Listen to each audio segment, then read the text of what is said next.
Hello and welcome to Social Perspectives. I'm Jay Gentile Everett and I'm glad to have you join us tonight. We have an interesting show for you tonight. It has to do with your relationship with God. It has to do with your relationship with your fellow man, your relationship with your family and your friends. The big question is, should Christians get angry? And if they get angry, are they supposed to act out of that anger, or should they have a different kind of anger? Well, tonight's show, we're going to explore this topic. Let's take back our temples. Stay tuned. We'll be right back. Sometimes God interrupts the normal course of history and gives us leaders whose gifts and insights are used to transform a generation. We have the privilege of presenting such a leader. He is an accomplished jazz musician, best-selling author, entrepreneur, and beloved senior minister of Mill Branch Baptist Church, J.G. Everett Ministries. Our host, Dr. J. Gentile Everett. We've been talking about God and his emotions. If you recall in the last show, we brought up some ideas and some events where God had to deal with an adversary. And the adversary was an adversary of one of his children, namely one of his prophets, like Elisha, one of his special groups of people that we will find in the Bible, and that's Israel. God showed that he did have emotions, and that sometimes he would use these emotions to try to make certain points, or to fight certain battles, or to remind the world that he is God, that wonderful ontological triune, that wonderful power above all powers. Every now and then it is as though God has to flex his muscles to let the world know that he's still in charge. And let's remember, God does not have to offer explanations for his actions. That's why it is most important for us to be humble children, and be children that know how to accept his divine will. Well, all of that sounds wonderful. And when you go to church, we hear pastors and we hear other religious leaders talking about how important it is for Christians to comport themselves in a certain way, that God might be glorified. I'm sure all of that sounds rather familiar. But let's probe tonight into the most significant personality that we have in the Bible. His name was Jesus, the begotten Son of the Most High God. Well, the question is, did Jesus get angry? I don't think it takes much for us to answer that question. The Bible teaches us that Jesus was indeed tempted in every phase of human life. That means then that he had to endure loss, he had to endure sadness, anger, maybe even disappointment, perhaps even dejection.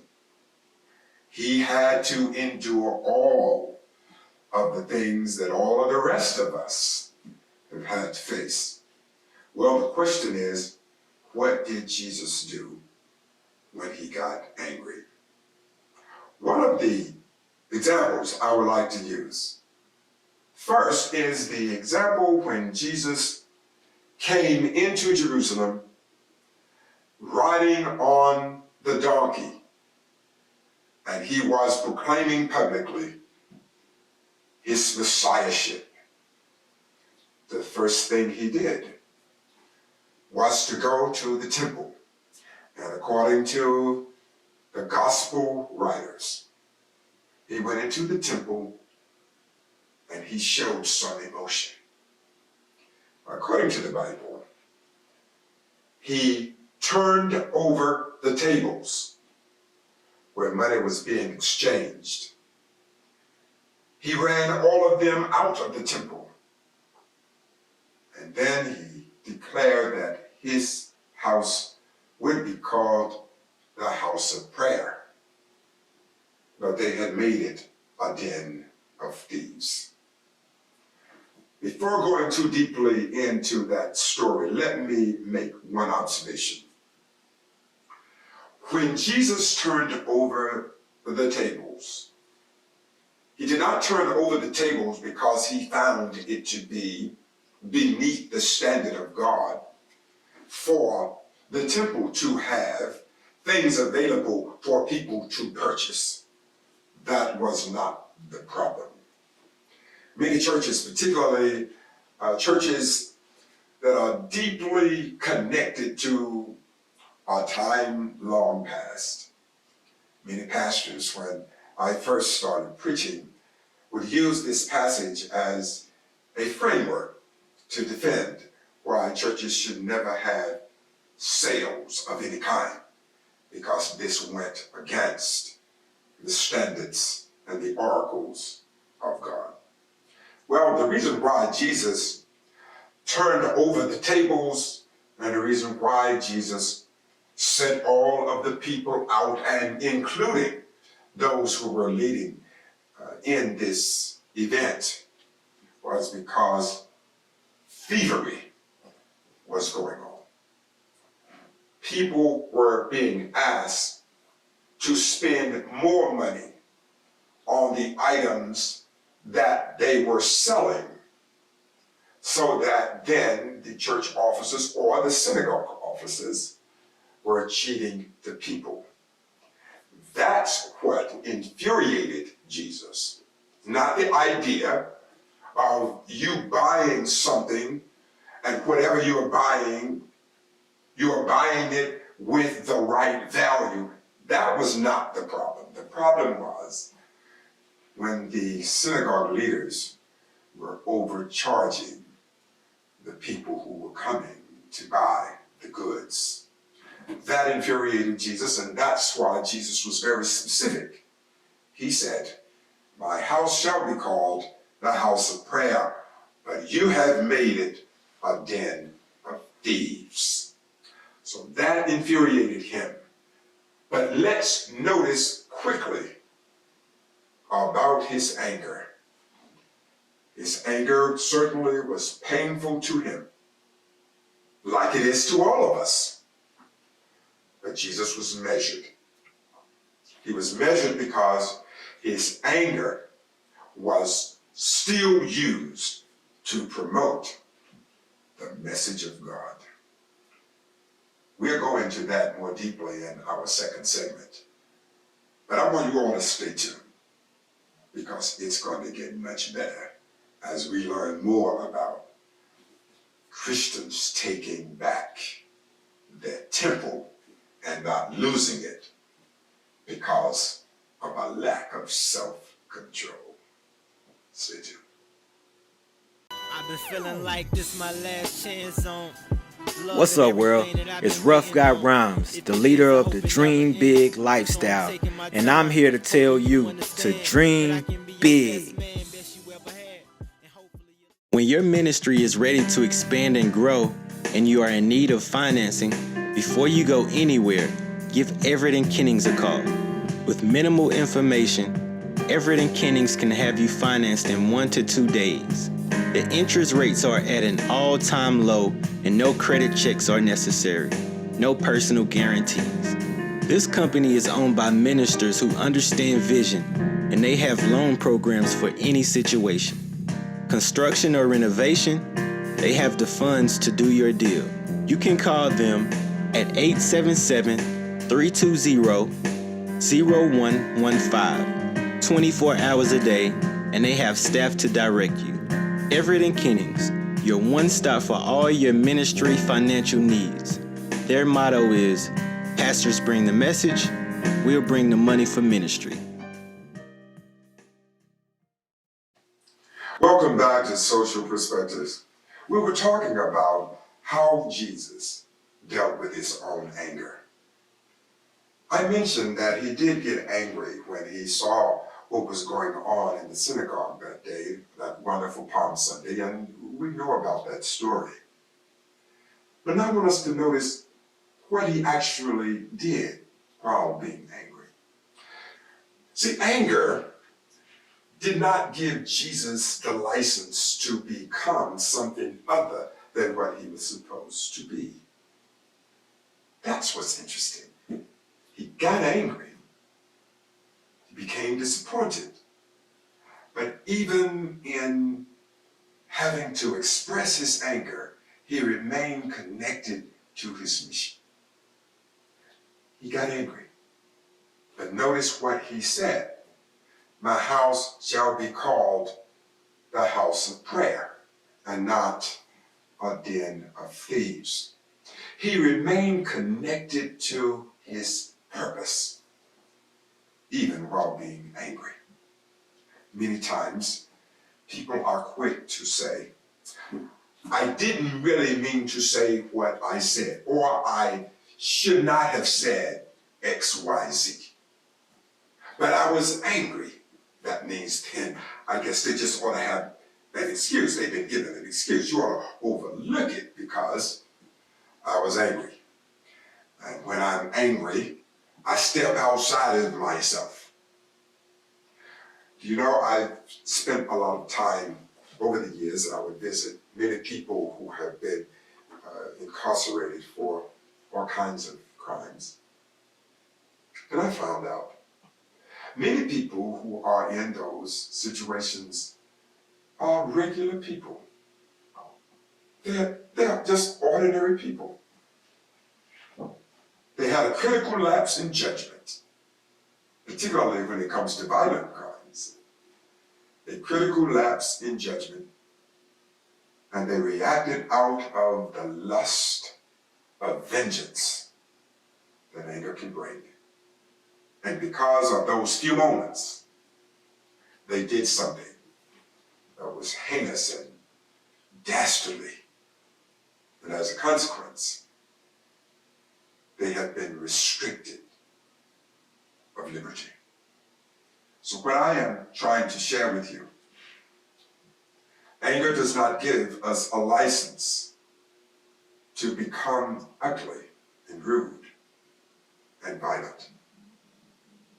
Jesus remained loyal to his mission, to his cause, and to his own character, even though he had become irritated and angered by the activity of those who were leading his children.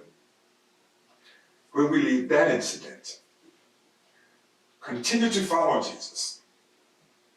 Over in the book of St. Mark, for an example, when Jesus is in the Garden of Gethsemane, you all remember that when he asked Peter, James, and John to come with him and to watch while he prayed, because he knew his date with destiny was upon him. And he knew he was going to have to deal with all of the pain, all of the ugliness that would go along with the kind of death he would ultimately die. But while there, when he was in this deep emotional place, all of the agony and all of the discomfort was crowding in on him. And this Jesus went back to God. Not that he was angry this time, but he was in a melancholic kind of state, maybe a state of dejection, because he went to his Father and he said, Father, all things are possible with thee. Take away this cup from me. In other words, Father, you can do what you are trying to do another way, if you will. Can't you choose another option? Well, then Jesus said, but not what I will, but what thou wilt.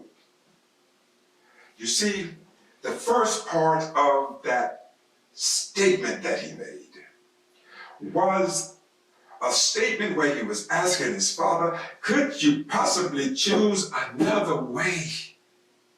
Because this is too much to bear. I'm going to have to carry an oversized, undeserved cross. I'm going to have to drink this really bitter stuff that they're going to give me to quench my thirst. They're going to put a crown of thorns on my head. They're going to spit at me. They're going to belittle me. They're going to whip me. Can't we do it another way? That was Jesus' request to his father. But right after he made this request, before giving even the father the opportunity to respond, the father had already responded in him. Because he said, nevertheless, not what I will, but what thou wilt. In other words, even in this pain, I am going to remain true and committed to who I am and what I was called to do. We've noticed two things in these two segments. Anger did not give him a license to lose himself. Disappointment, dejection did not give him a license to become something else. In all of these various emotional states, Jesus remained loyal to what his Father had sent him to do. Stay tuned. We're next. I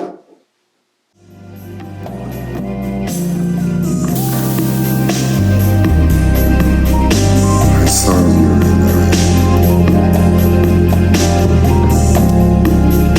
I didn't even know your name.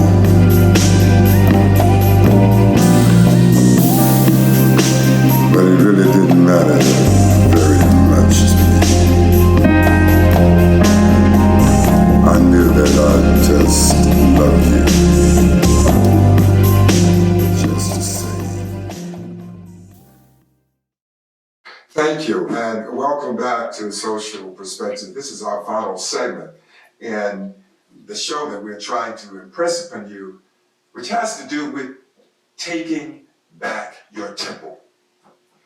We've tried to share that Jesus had to face some rather unsettling and disappointing moments in his life.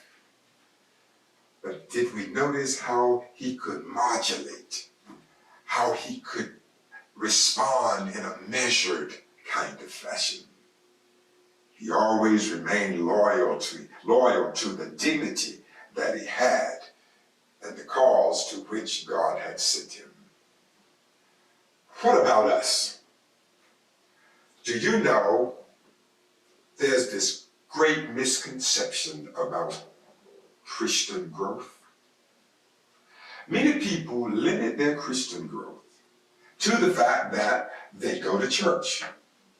They used to didn't go to church. Now I go to church. So that means then obviously I am spiritually growing. I also go to Bible study. I know more about the Bible than I've ever known before. And it makes them feel good and warm inside because they can speak with great vibrato that I am growing in my faith because of these outward things that I do that I never did before. And I want to commend all of you. If that's going on in your life, that is fantastic. I applaud that effort. But what I want to share with you, spiritual growth is wonderful and it is essential for us as we grow and develop into the Christians God wants us to be. But there's something that many times we overlook. And that is, we have grown spiritually, but have we grown emotionally? ask the question. See, if you still have an issue with your temper, if you're still quick to get angry, and you are still capable and you still have the same capacity and proclivity to respond when you are angry like you always did, that undermines your spiritual growth. Then it's not so much spiritual growth as it is you just know more about what the Bible teaches. It only means that yes, you can now teach something from the Bible because you know the biblical story. You may know the theological implications and ramifications associated with various passages that we find in the Holy Canon. But until our emotions are brought under subjection, spiritual growth, though wonderful, will not get us where God wants us to be. This is why, if we were to study James carefully, the thesis of James' entire book has to do with the tongue. It has to do with self-control. It has to do with being able to measure your responses and not allow your lust to get someone back or to lust for revenge to take center stage of your mind. And then we lose the opportunity to put God on display. Spiritual growth really is getting to a place where you are able to put more of God on display in your life. And if we do not have our emotions under control, we undermine that development and we rob ourselves of being in control of our temples. I'm hoping that we do not grow in knowledge and yet not grow emotionally, because we live in our emotions and they live in us. So what we have to do more than anything else is to make sure that we push and we check ourselves and we ask God for strength every day to deal with our emotions. Many people are depressed needlessly. It's because they do not have self-control. Many people are living miserably, and it's because they do not have self-control. Self-control is the most wonderful trait anyone can have, because if you can hold on to yourself, you can hold on to your joy. You can hold on to a positive outlook.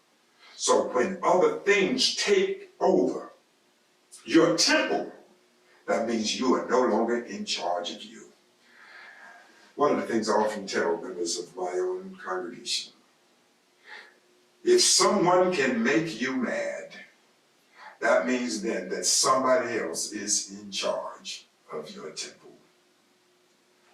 You should not give your temple over to anyone who can then decide what they are going to do with your temple.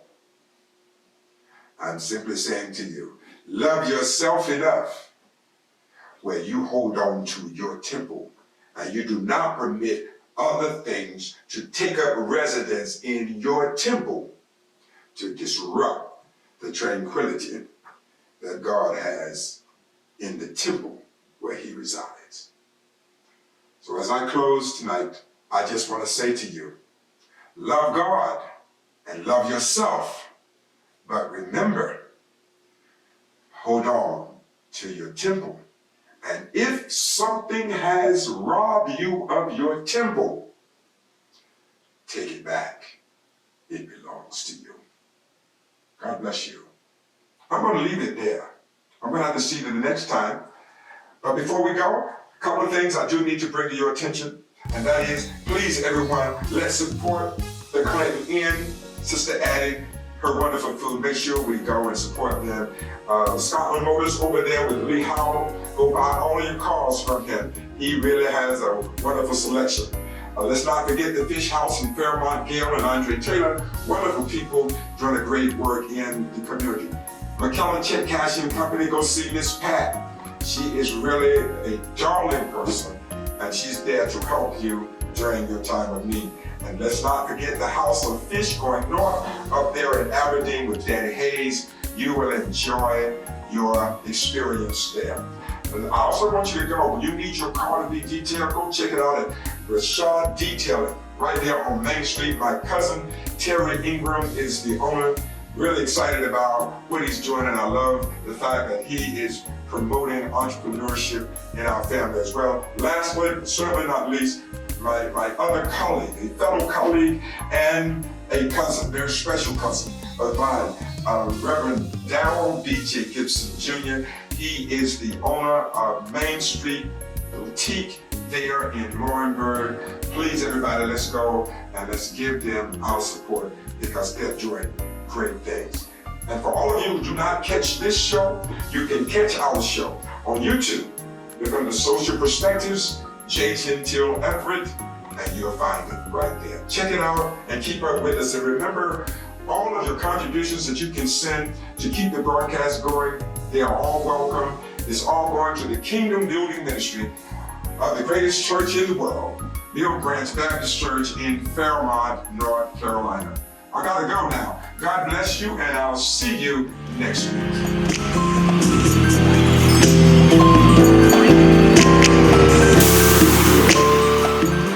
Alive Shoes proudly announces a new shoe line called the Gentile. The new classy, cosmopolitan footwear was designed for the upwardly mobile personality who believes in making statements of cool with each step. The Gentile footwear is the shoe for all occasions because cool never goes out of style. Go to aliveshoes.com/Gentile and step into your cool.